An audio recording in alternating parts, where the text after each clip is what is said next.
ॐ जयतं देवी चामुण्डे जय भूतार्तिहारिणी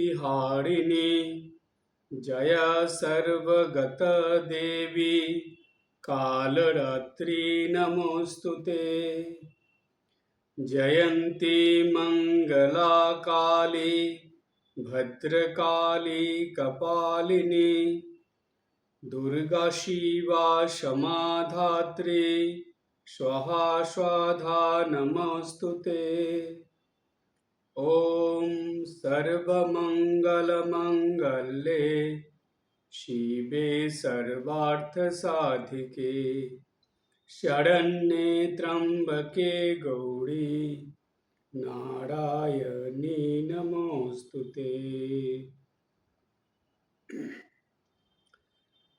সবার প্রথমে আদ্যাশক্তি মায়ের চরণে আভূমি লুণ্ঠিত প্রণাম জানাই। শ্রী শ্রী দেবী ভাগবত পুরাণ কথা, এই আলোচনার আজ পঞ্চম পর্ব। এই পঞ্চম পর্বে আমরা যেই বিষয়ে জানব সেই বিষয়টার নাম হলো মহামায়া, মায়া ও যোগমায়া। এই শব্দগুলো আমরা ছোট থেকেই শুনতে থাকি। মহামায়া শব্দটা তো বারংবার শুনি, তার থেকেও বেশি শোনা যায় মায়া শব্দটা, এবং সেই সঙ্গে যোগমায়াও মাঝে মাঝে এই শব্দটাও শোনা যায়। তো কেন এই কথাগুলো? মহামায়া কি? আবার সেই মহামায়ার থেকে সম্পূর্ণটা না বলে শুধু মায়া কেন বলা হচ্ছে? মায়াই বা কি? আবার যোগমায়া কেন? এর আগের ক্লাসে আমি বলেছিলাম বিষ্ণু মায়ার কথা। তো সেই বিষ্ণু মায়া, সেটাও বলাটা সম্পূর্ণ হয়নি। বিষ্ণু মায়া সেটাকে একটু বলে নিয়ে তারপরে মহামায়া, মায়া, যোগমায়ার আলোচনার মধ্যে প্রবেশ করব। এর আগের ক্লাসে বলা হয়েছিল যে মধু আর কৈটব, দুই দৈত্য, তারা মায়ের আরাধনা করে আদ্যাশক্তি মায়ের কাছ থেকে এই বর লাভ করেছিল যে তাদের ইচ্ছা মৃত্যু হবে, স্বেচ্ছায় তারা মৃত্যুবরণ করলে তবেই তাদের মৃত্যু হবে। এরপরে তাদের মধ্যে অহংকার আসলো, তারা যুদ্ধ করার জন্য ব্যস্ত হয়ে পড়েছে। কার সঙ্গে যুদ্ধ করবে, কার প্রতি নিজেদের শক্তি তারা দেখাবে। খুঁজতে খুঁজতে তারা পদ্ম ফুলের উপরে আসীন ব্রহ্মদেবকে দেখেছে। ব্রহ্মদেবের কাছে দুজনে গিয়ে ব্রহ্মদেবকে যুদ্ধের জন্য আহ্বান করছে, নানা রকম কথা বলছে ব্রহ্মদেবকে। কিন্তু ব্রহ্মদেব তো জানেন যে এদেরকে যুদ্ধে হারানো যাবে না। এরা আদ্যাশক্তি মায়ের কাছ থেকে বর লাভ করে ইচ্ছা মৃত্যু বা স্বেচ্ছা মৃত্যু বর পেয়েছে। সুতরাং ব্রহ্মদেব ভাবলেন যে আমি তো এদেরকে হারাতে পারবো না। তো ব্রহ্মদেব যেই পদ্মের উপর বসেছিলেন সেটা বিষ্ণুর নাভির থেকে সৃষ্টি হয়েছিল। এবার সেই ব্রহ্মদেব চিন্তা করলেন যে একমাত্র এই বিষ্ণুই, তিনিই পারবেন, বা নারায়ণ যিনি, তিনিই পারবেন এই দুই দৈত্যকে বধ করতে বা হারাতে, যুদ্ধে হারিয়ে দিতে। তো তখন এই দৈত্যদের হুঙ্কারে ব্রহ্মদেব চিন্তিত হয়ে পড়লেন, ভীত হলেন, এবং সেই সময় তিনি নারায়ণকে অর্থাৎ বিষ্ণুকে জাগানোর জন্য অনেক রকমভাবে চেষ্টা করতে শুরু করেছিলেন। নানা রকম স্তবস্তুতি করলেন, অনেকভাবে বিষ্ণুকে জাগানোর চেষ্টা করলেন, কিন্তু কিছুতেই সেই নিদ্রার থেকে ভগবান বিষ্ণু জেগে উঠলেন না। ব্রহ্মদেব খুব চিন্তায় পড়ে গেলেন যে কি ব্যাপারটা কি।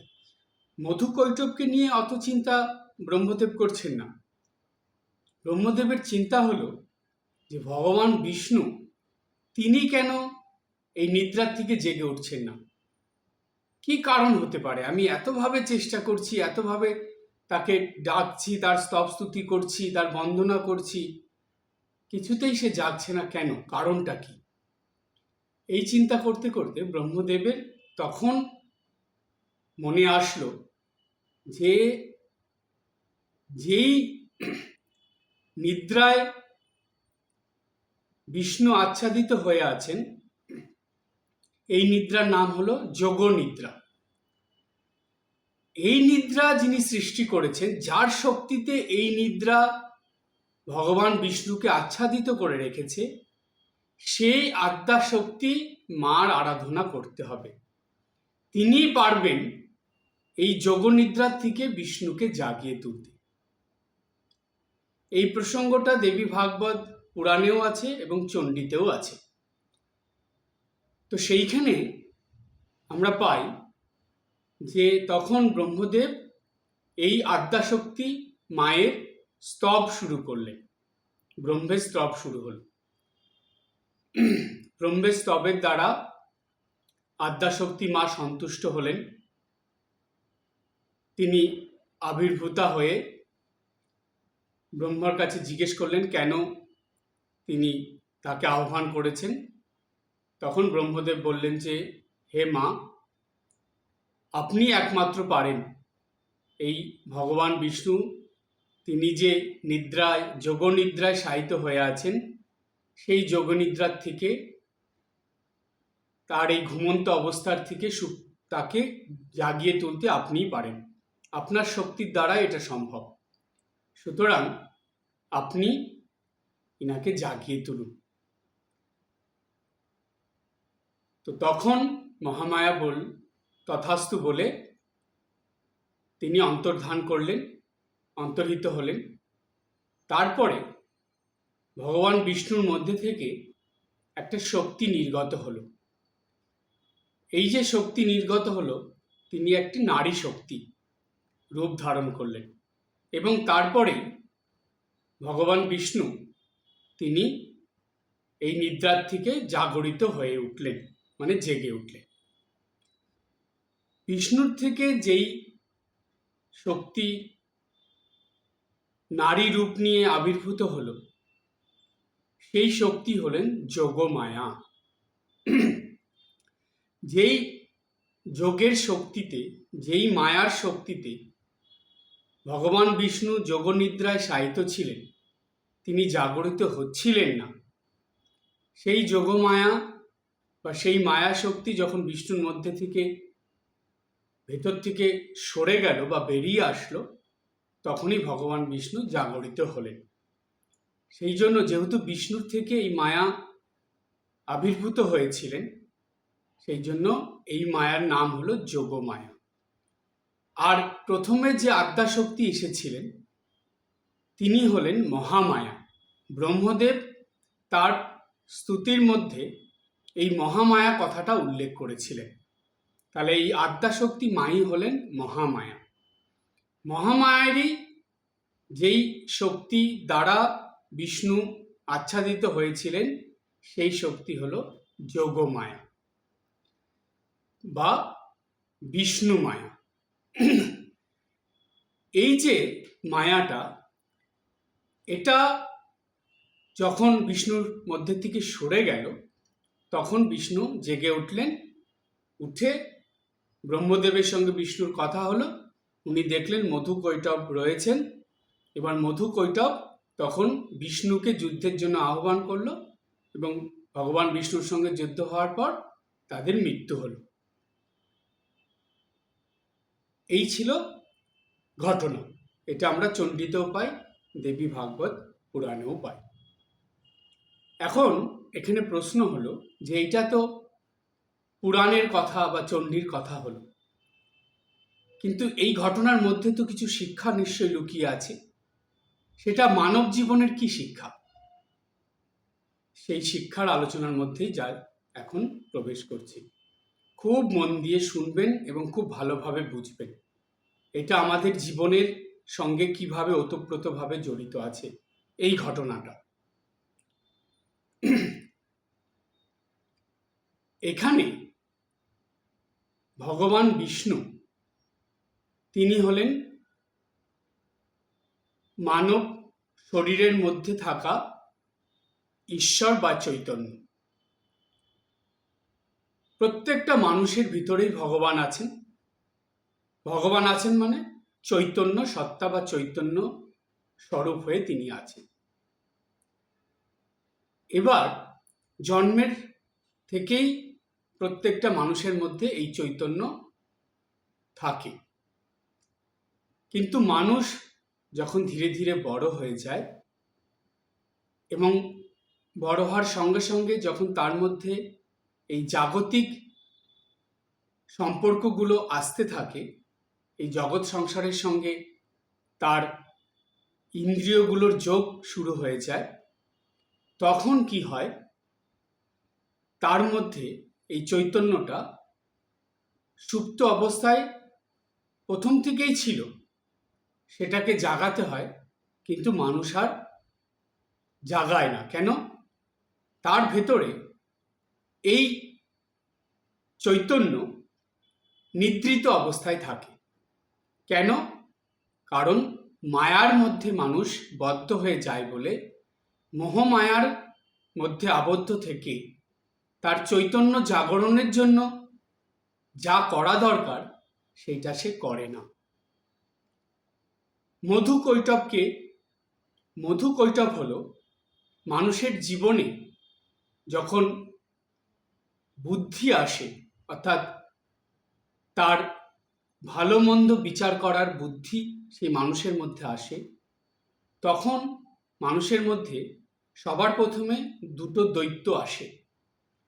সেই দুটো দৈত্য কি? কামনা, বাসনা। এটা হলো মধু কৈটব। এই দুটো দৈত্য প্রত্যেকটা মানুষের নিজের মধ্যে থেকেই সৃষ্টি। খুব ভালো করে বুঝবেন, কি আশ্চর্যের ব্যাপার দেখুন। যেমন মধু কৈটব বিষ্ণুর বা নারায়ণের মধ্যে থেকেই সৃষ্টি হয়েছিল, ঠিক তেমনি প্রত্যেকটা মানুষের মধ্যে থেকেই এই মধু কৈটব অর্থাৎ কামনা বাসনা রূপ দৈত্য সৃষ্টি হয়, এবং তারা এমনভাবে প্রভাব বিস্তার করে যে মানুষ এই মোহমায়ার মধ্যে পড়ে তাদেরকে নিয়েই চলতে থাকে, এবং তাদের দ্বারাই জীবনে এত বাধা বিঘ্ন অসুবিধার মধ্যে পড়ে, এত ব্যতিব্যস্ত হয়ে পড়ে যে ধীরে ধীরে একটা সময় আসে যখন মানুষ বুঝতে পারে যে না, এই মোহমায়ার বন্ধন থেকে বা এই কামনা বাসনার থেকে আমাকে মুক্ত হতে হবে, এই কামনা বাসনাকে বিনাশ করতে হবে, এদেরকে দমন করতে হবে। তখন মানুষ কি করে? তখন এই ব্রহ্মদেবের যেই পথটা ব্রহ্মদেব নিয়েছিলেন সেই পথ মানুষ অবলম্বন করে। সেই পথটা কি? মানুষের মধ্যে এই চেতনার, এই বুদ্ধির একটা জাগরণ ঘটে। সেটা কি? সেটা হলো শুভ বুদ্ধি আসে, বহির্জগৎ থেকে অন্তর্জগতে যাওয়ার বুদ্ধি আসে। এবার মানুষ দেখে যে আমার মধ্যে যেই শক্তি আছে সেই শক্তি দিয়ে এই মধু কৈটবকে বধ করা যাবে না, অর্থাৎ কামনা বাসনা।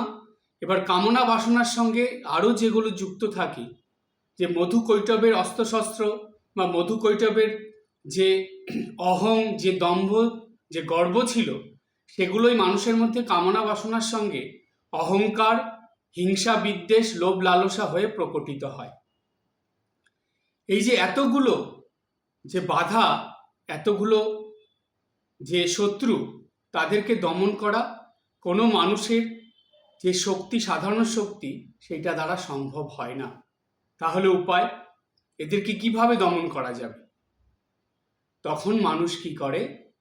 তখন শক্তিরূপা সেই মহামায়া, সেই আদ্যা শক্তির শরণাপন্ন হয়, যেমন ব্রহ্মদেব হলেন। শরণাপন্ন হয়ে তার বুদ্ধি দিয়ে, তার বিচার শক্তি দিয়ে, তার চেতনা দিয়ে তখন সে সাধনা শুরু করে। এই যে দৈনন্দিন সাধনা আপনারা করেন, এই সাধনার অর্থটা কি, মানেটা কি জানেন? এই সাধনা হলো আপনার অন্তর্মুখী জীবনের পথে যাত্রা শুরু, এবং সেই সঙ্গে আপনার ভিতরে যে চৈতন্য আছে তার জাগরণ ঘটানো। যে চৈতন্য সুপ্ত অবস্থায়, নিদ্রিত অবস্থায় ছিল, সেই চৈতন্যর জাগরণ ঘটবে। আপনার মধ্যে যে লোভ, লালসা, কামনা, বাসনা, রূপ, মায়া, মোহ মাকড়সার জালের মতন আপনাকে বদ্ধ করে রেখেছে, সেগুলোকে অপসারিত করে, মধু কৈটবকে দমন করে, বিনাশ করে আপনাকে সেই চৈতন্যের জাগরণ ঘটাতে হবে। সেই কারণেই মহামায়া বা আদ্যাশক্তি মায়ার শরণাগত হয়ে সাধনা করতে হয়। সেই সাধনার দ্বারা যে নিত্যদিন সাধনার ফলে অল্প অল্প করে শক্তি, সাধন শক্তি মানুষের মধ্যে সঞ্চিত হয়। এই শক্তিটা সাধারণ শক্তি নয়, এই শক্তি হলো অসাধারণ শক্তি, অর্থাৎ দৈবী শক্তি। এই যে দৈবী শক্তি, এই শক্তিটা কি করে? আপনার মধ্যে থেকে সমস্ত মোহ, মায়া এবং সমস্ত কামনা, বাসনা, লোভ, লালসা, হিংসা, বিদ্বেষ এগুলোকে দমন করে এবং আস্তে আস্তে বিনাশ করে, যার ফলে ভেতরে যে চৈতন্য আছে সেইটা জেগে ওঠে। যেমন যখনই এই মায়া সরে গেল, তখন নারায়ণের জাগরণ ঘটল, অর্থাৎ প্রত্যেকটা মানুষের ভিতরে যে চৈতন্যরূপ ভগবান আছেন তার জাগরণ ঘটে যায়। তখনই মানুষ ধীরে ধীরে এই ঈশ্বর উপলব্ধির পথে বা ঈশ্বর দর্শনের পথে এগিয়ে চলে এবং তার ঈশ্বর দর্শন হয়। তাই মহামায়া হল এই জগৎব্যাপী, অখণ্ড। তিনি জগতের সর্বত্র আছেন, আবার সকল কিছুর মধ্যে তিনি আছেন, সর্বজীবের মধ্যে তিনি আছেন। তিনি কিন্তু কোনো বাধার সৃষ্টি করেন না। এবার একটা মজার প্রসঙ্গে আসি। মহামায়া হলো এই জগতে যে আছেন এবং প্রত্যেকটা মানুষের মধ্যে আছেন, প্রত্যেকটা জীবের মধ্যে আছেন, সেটা কিভাবে বোঝা যাবে? এটা প্রশ্ন আসবে মনে, যেটা আমরা বুঝবো কি করে। দেখুন, ছোটোর থেকেই প্রত্যেকটা মানুষের মধ্যে, এমনকি প্রত্যেকটা জীবের মধ্যে মমতা বলে একটা কিছু আমরা দেখতে পাই। মমতা ছাড়া কোনো মানুষ হয় না। প্রত্যেক মানুষের মধ্যে মমতা থাকে। এই মমতাটা কি জানেন? এটাই হলো মহামায়ার প্রকাশ। মহামায়া যে আছেন তার প্রকাশ হলো এই মমতা। আর এই মমতাটা দেখবেন ছোটোর থেকে একটা শিশুর মধ্যে এই মমতা থাকে, কিন্তু সেটা সবার জন্য থাকে, সর্বব্যাপী হয়। তার মধ্যে কোনো হিংসা, বিদ্বেষ, কোনো লোভ, লালসা, প্রলোভন, এই জাগতিক যেই শত্রুগুলো বা জাগতিক যেই বাধাগুলো আমাদের মন থেকে এই মহামায়ার যে মমতা সেটাকে নষ্ট করে যতক্ষণ না দেয়, ততক্ষণ কিন্তু এই মমতাটা সর্বব্যাপী থাকে। সেই জন্য একটা শিশু দেখবেন তার কাছে সবাই তার কাছে সমান, মানে সে সবাইকে সমানভাবে প্রথম থেকে দেখতে শুরু করে। কিন্তু ধীরে ধীরে সে যখন বড় হতে শুরু করে, হতে হতে তার মধ্যে এই যে অখণ্ড মহামায়ার যে মমতা সেটা নষ্ট হতে থাকে। নষ্ট হতে থাকে মানে সেটা খণ্ড খণ্ড হয়ে যায়। এই যে খণ্ড খণ্ড রূপ বা এই যে খণ্ডিত হয়ে যত বড় হয়, এই মমতা খণ্ডিত হতে হতে মানুষের মধ্যে যেই অংশটুকু থাকে সেটার নাম হলো মায়া। খুব ভালো করে বুঝবেন। অখণ্ড হয়ে যখন মহামায়া থাকে, মমতা থাকে, তখন সেটা মহামায়া রূপ নিয়ে আমাদের কাছে থাকে, প্রত্যেকটা মানুষের মধ্যেই থাকে। কিন্তু সেই মমতাই যখন খণ্ডিত হয়ে যায়, যখন আমি আমার এই বন্ধনে আবদ্ধ হয়ে থাকে, যখন নির্দিষ্ট কোনো ব্যক্তির প্রতি, নির্দিষ্ট কোনো বস্তুর প্রতি, জিনিসের প্রতি এই মমতা আবদ্ধ হয়ে যায়, তখনই সেটা মায়ায় পরিণত হয়। আর এই মায়ার থেকেই যখন মানুষ এই মায়ার মধ্যে খুব গভীরভাবে আসক্ত হয়ে পড়ে, মায়ের মধ্যে ক্রমাগত ডুবতে থাকে, তখনই সেটা মোহতে পরিণত হয়। মায়া পর্যন্ত থাকলেও সাধন ভজনের দ্বারা ধীরে ধীরে এই মায়া কাটিয়ে এই খণ্ড মমতার থেকে মানুষ নিজেকে মুক্ত করে অখণ্ড মমতা অর্থাৎ মহামায়ার কাছে পৌঁছতে পারে। কিন্তু যখন এটা মোহের সৃষ্টি করে ফেলে, তখন তার থেকে বেরোনো খুব মুশকিল, খুব মুশকিল। এটা জন্ম জন্মান্তর ধরে সাধনা করে তবে এর থেকে মুক্তি পাওয়া যায়। সেই জন্য প্রথমে মহামায়ার খণ্ডিত রূপ হলো মায়া, এবং মায়া যখন খুব গভীর হয়ে যায় তখনই সেটা মোহতে পরিণত হয়। তাই সংসার জীবনে বেশিরভাগ মানুষই মায়া এবং বেশ কিছু মানুষ মোহেতে আবদ্ধ হয়ে পড়ে। সুতরাং আরেকবার বলে দিই, অখণ্ড যে মমতা, সবার প্রতি যে সমান ভালোবাসা, স্বার্থশূন্য ভালোবাসা, হিংসা বিদ্বেষ ছাড়া যেই ভালোবাসা, সেটার নাম হলো মমতা। সেই অখণ্ড মমতাই হলো মহামায়ার স্বরূপ। এবার এই অখণ্ড মমতা যখন মানুষের মধ্যে খণ্ডিত হয়ে যায়, খণ্ডিত হয়ে প্রকাশিত হয়, যখন কোনো পার্টিকুলার কোনো বস্তু বা কোনো ব্যক্তি, কোনো মানুষের উপরে এই মমতা আবদ্ধ হয়ে পড়ে, বদ্ধ হয়ে যায়, তখন সেটা মায়াতে পরিণত হয়। এটা মমতাই থাকছে কিন্তু সেটা মায়ার রূপ নিয়ে নিল, এবং এই মায়াই যখন গভীর হয়ে যায় তখন সেটা মোহেতে পরিণত হয়। তাই এটা পরিষ্কার বোঝা গেল যে মহামায়া মায়া এবং তার থেকে হয় মোহ। এরপরে আমরা যোগমায়ার আলোচনার মধ্যে যাব। এই যে মহামায়া, মায়া এবং মোহের কথাটা বললাম, এখানে আরেকটা কথা আপনাদের বলি, আরো বুঝতে সুবিধা হবে। এই মহামায়া অপরকে আকর্ষিত করে নিজের দিকে, কিন্তু সে কখনো অপরের প্রতি আকর্ষিত হয়ে যায় না। দেখবেন ছোট শিশুরা, বাচ্চারা, তাদের মধ্যে এতটাই আকর্ষণীয় শক্তি থাকে যে একটা শিশুর কাছে যে দেখে সেই শিশুটাকে, তার হাসি মুখ দেখলে, হাসি খুশি দেখলে তার দিকে ছুটে আসে, তাকে আদর করতে চায়, কোলে নিতে চায়, তার সঙ্গে সময় কাটাতে চায়। অর্থাৎ তখন সে মহামায়ার এই যে শক্তি, সেই শক্তিতে সম্পূর্ণ আচ্ছাদিত হয়ে গেছে। কিন্তু সে কারো প্রতি আকর্ষিত হয়ে চলে যাচ্ছে না, সে কিন্তু এক জায়গায় রয়েছে। হয়তো তার মা তাকে চুপ করে একটা জায়গায় বসিয়ে রেখেছে, কিন্তু তাকে অন্য মানুষরা দেখছে আর তার দিকে ধেয়ে আসছে। তো এইটা হলো মহামায়ার শক্তির প্রথম প্রকাশ মানব জীবনে আমরা দেখতে পাই। এরপরে দেখা যায় যে বড় হলে তখন আর সেটা থাকে না।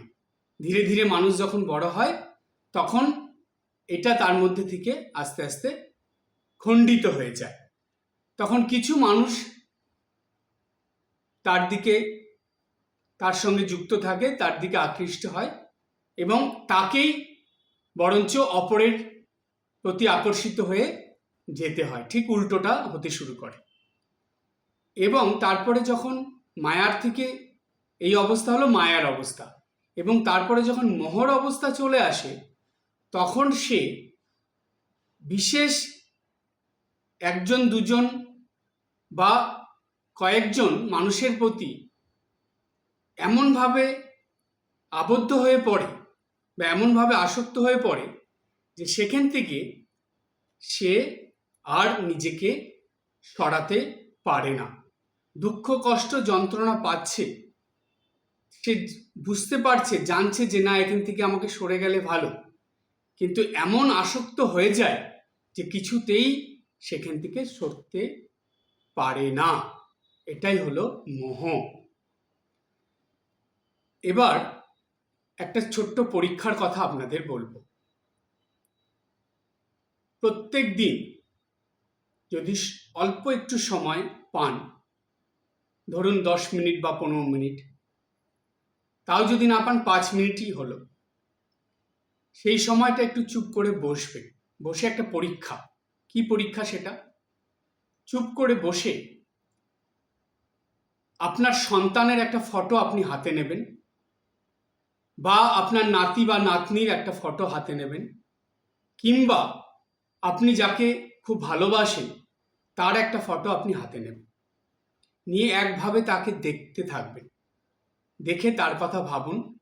ভাবতে ভাবতে চোখ বন্ধ করবেন।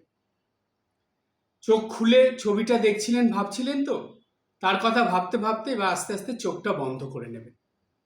নিয়ে চোখ বন্ধ করে এবার আপনার মনের ভিতরে কি ফিলিং হচ্ছে, কি চিন্তা হচ্ছে, কি ভাবছেন, যাকে আপনি খুব ভালোবাসেন, আপনার নাতি বা নাতনি বা ছেলে বা মেয়ে বা আপনার ভালোবাসার মানুষ, তার কথা ভাবছেন, তার চিন্তা, তার প্রতি একটা আলাদা ফিলিং আপনার মনে আসছে। এই যে ফিলিংটা, এই যে ভাবনাটা, চিন্তাটা চোখ বন্ধ করে যেটা মনের ভিতরে চলছে, এইটার নাম হলো মায়া।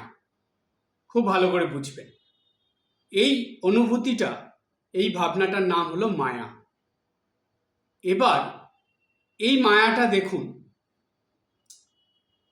অনুভব করতে করতে এটা আপনি ভাবুন যে এটা কি শুধু আপনার ভিতরেই আছে? না, এটা শুধু আপনার ভিতরে নয়।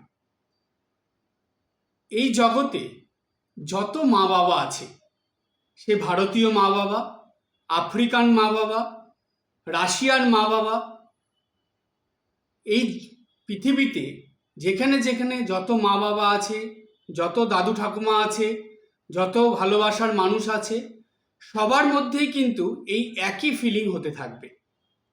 এই একই রকম অনুভব হয় ভালোবাসার মানুষের প্রতি। সে ছেলে মেয়েই বলুন, সে নাতি নাতনি বলুন, আর সেটা ভালোবাসার মানুষই বলুন। এই জগৎ সংসারে প্রত্যেক জায়গাতেই এইরকম মনোভাবই মানুষের মধ্যে প্রকাশিত হয়। তাহলে এটা ব্যক্তির মধ্যে আর আবদ্ধ থাকলো না, এটা সমষ্টির মধ্যে ছড়িয়ে পড়েছে। এই যে সমষ্টির মধ্যে ছড়ানো যে মায়া, এটাকে যদি আপনি একত্রিত করে ভাবেন, তখনই সেটা হয়ে যায় মহামায়া। অর্থাৎ এই ভালোবাসার পূর্ণ বিকাশ। একটা ভারতীয় মা বাবা তার সন্তানকে যেমন ভালোবাসে, একটা আফ্রিকান মা বাবা, একটা রাশিয়ান মা বাবা তার সন্তানকে কি কোনো অংশে কম ভালোবাসে? সে তো একই রকম ভালোবাসে, কিন্তু তাদের ভাষা আলাদা, তাদের সংস্কৃতি আলাদা, তাদের চিন্তা আলাদা, কিন্তু তাদের মধ্যে ভালোবাসাটা একই রকম। এই যে ভালোবাসা, এই যে মমতা, এই যে মায়া, এটা কোথার থেকে আসে? একই রকম ভালোবাসা কি করে হচ্ছে? এটা আসছে মহামায়ার থেকে। তাই বলা হয় মহামায়ার থেকেই আসছে মায়া। অর্থাৎ ওই মহামায়ারূপ যে মমতা, তার থেকেই এই মায়ারূপ মমতা আসছে। আকাশে চাঁদ রয়েছে, আপনি পূর্ণিমার রাতে সেই সম্পূর্ণ চাঁদ কোনো নদীতে তাকান, কোনো পুকুরের মধ্যে তাকান, সমুদ্রে তাকান, কোনো ছোট জলাশয়ের মধ্যে তাকান, সব জায়গায় সেই একই চাঁদ দেখতে পাবেন, তার কোনো পার্থক্য দেখবেন না। অর্থাৎ সেই পূর্ণ চাঁদের প্রতিবিম্ব আপনি দেখছেন, কিন্তু চাঁদ তো সেই একই। ঠিক তেমনি মহামায়ার সেই প্রতিবিম্ব স্বরূপ মায়া প্রত্যেকটা মানুষের ভিতরে রয়েছে মমতা হয়ে। এটা চলে গেল মহামায়া থেকে মায়া। এবার প্রশ্ন আসবে, তাহলে মোহটা কিভাবে হয়? এই সন্তানের প্রতি যে ভালোবাসা বা মমতা, নাতি নাতনির প্রতি যে ভালোবাসা মমতা, বা ভালোবাসার মানুষের প্রতি যে ভালোবাসা মমতা, এটা তো মায়াতে সীমাবদ্ধ থাকলো। কিন্তু এই ভালোবাসাটা ধীরে ধীরে কি হয় জানেন? এটা মধ্যে কিছু কামনা বাসনা এসে যায়, চাওয়া পাওয়া এসে যায়, এর মধ্যে কিছু প্রত্যাশা এসে যায়, আর যার ফলে তাদের প্রতি একটা অজান্তেই একটা নির্ভরতা, পর নির্ভরশীলতা, অর্থাৎ এদের প্রতি নির্ভরশীলতা, এদের মুখাপেক্ষী হয়ে থাকা, এই রকম মনোভাব চলে আসে। আর এই রকম মনোভাবটাকেই বলা হচ্ছে মোহ। এই মোহতেই অধিকাংশ মানুষ আবদ্ধ হয়ে থাকে এবং হাবুডুবু খেতে থাকে। পরিষ্কারভাবে বুঝুন, মানুষের মনের ভিতরে এই মায়া পর্যন্ত থাকলে তবুও মানুষ নিত্যদিনের জীবনে ভালোভাবে সাধন ভজন করতে পারে, ভালোভাবে গুরুবাক্য পালন করতে পারে এবং এই সাধনার দ্বারা বহির্জগৎ থেকে অন্তর্জগতে প্রবেশ করে নিজের ভিতরে চৈতন্য জাগরণ ঘটিয়ে এই জন্মেই, ইহ জন্মেই ঈশ্বর লাভ, ঈশ্বর দর্শন করতে পারে। কিন্তু যখনই মোহের মধ্যে মানুষ আবদ্ধ হয়ে যায়, পিতামাতা, দাদু ঠাকুমা, ভালোবাসার মানুষ যখন এই নাতি নাতনি, সন্তান এবং ভালোবাসার আত্মীয় স্বজন মানুষের প্রতি নির্ভরশীল হয়ে পড়ে, তাদের মুখাপেক্ষী হয়ে পড়ে, তাদের প্রতি আসক্ত হয়ে পড়ে, তখনই তাদের এই নিত্যদিনের সাধন ভজন, গুরুবাক্য পালন, এমনকি তাদের এই সাধনা আরাধনা, এগুলো জন্ম জন্মান্তর ধরে করার পরে তবে যদি তারা এই মোহের থেকে মায়াতে এবং মায়ার থেকে মহামায়াতে গিয়ে পৌঁছতে পারে। সেই জন্য দরকার মহামায়া অর্থাৎ আদ্যাশক্তি মায়ের শরণাগত হয়ে ক্রমাগত সাধন ভজন করা এবং মাকে, মায়ের স্তব স্তুতি আরাধনা করার সঙ্গে সঙ্গে মায়ের কাছে এই প্রার্থনা করা যে এই মোহের মধ্যে যেন আবদ্ধ হয়ে না পড়ি। এই মায়া এবং মোহর থেকে জানি ক্রমাগত এগিয়ে মহামায়া বা আদ্যাশক্তি মায়ের শরণাগত হয়ে সেইভাবে জীবনযাপন করতে পারি। এটা ভীষণ দরকার। সেই কারণেই এই মধুপ কৈটবের বধ, চেতনার জাগরণ, সেই কারণেই ব্রহ্মদেবের এই আদ্যাশক্তি মহামায়ার স্তব, এটা আমাদের নিত্যদিনের সাধনা, যেটা আমাদেরকে করতেই হবে। তাই একটু চুপ করে বসে ভাববেন কোন কোন মায়া এবং মায়ার সঙ্গে যুক্ত মোহের মধ্যে আপনি আবদ্ধ হয়ে আছেন। আর ওই মোহের মধ্যে আবদ্ধ হয়ে আছেন বলেই আপনি নিত্যদিনের সাধন ভজন ঠিকভাবে করতে পারছেন না, নিত্যদিন ঠিকভাবে গুরুবাক্য পালন করতে পারছেন না, নিত্যদিন আপনার আধ্যাত্মিক যে কর্তব্য কর্ম সেগুলোও করতে পারছেন না। তাই এই মোহমায়ার হাত থেকে ধীরে ধীরে নিজেকে সরিয়ে আনতে হবে। সেটা আদ্যাশক্তি মহামায়ার স্তব স্তুতির দ্বারাই সম্ভব, তার শরণাগত হয়ে তার কাছে প্রার্থনার দ্বারাই সম্ভব।